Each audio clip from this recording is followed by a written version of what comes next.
Are you worried? I'm not worried. But some people, sometimes they get worried, especially when they're in a room and it's quiet. And that can be unsettling to their skin. Their skin gets dimples on it. They're worried. They're stressed. So what they'd opened in the market square was a room, a temporary square room with nothing but air inside of it. But the air was very special because they made it especially heavy. So all the air inside this room was of a heavier isotope and weighed a lot more to breathe in. And there was a long line of people from the town who were lining up to get into the room. And at the end of the line, my friend and I joined it. And I said to her, I turned to her and I said, "Are you worried? Because you go into the room and suddenly you're breathing in air that you've never breathed before. I mean, this could change you as a person." And it did change me. I think some people find it really hard, really traumatizing. And I think some other people maybe find it more uplifting and therapeutic to stand in a room that's so quiet and heavy, with the heavy air. And so the line was growing smaller and smaller, and we approached the door. And I said, "I'll go in first, because I'm not worried. And then you can see it's okay, and then you can go in too." And so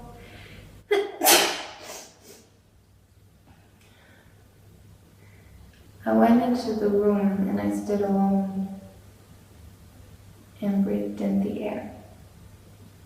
And it's true.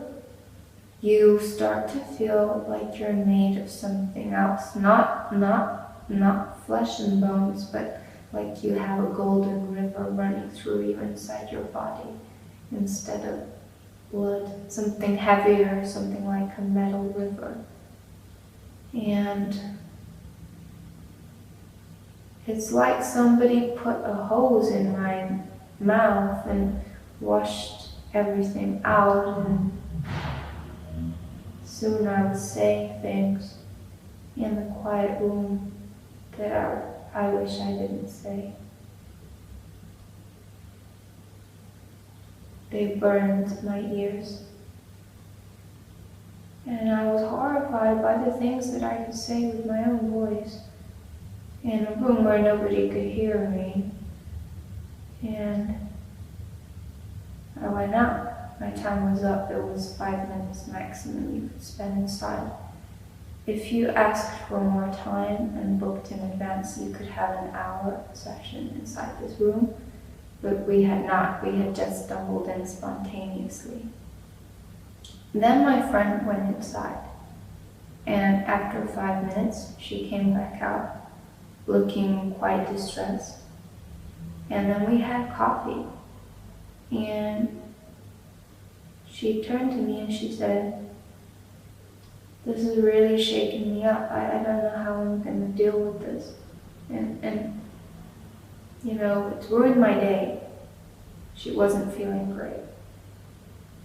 And I said to her, "You know, it wasn't so bad. I mean, sure, the air felt heavier. But I don't see what all the fuss is about. It's one of those overhyped events that go viral but have no substance. My friend got over her issues, but mine continued to surmount, because when I got home that day and put my keys on the counter and I sat down on the sofa and I looked at the wall, I stayed there for hours, because out of my mind, like a cinema, there was a projection on the wall of all the images of the things I had said in the room. Because you see, I was in a room alone again, and this conjured for me that moment I spent in this room with heavy air, and I was there again, and I was hearing these awful things that I was saying.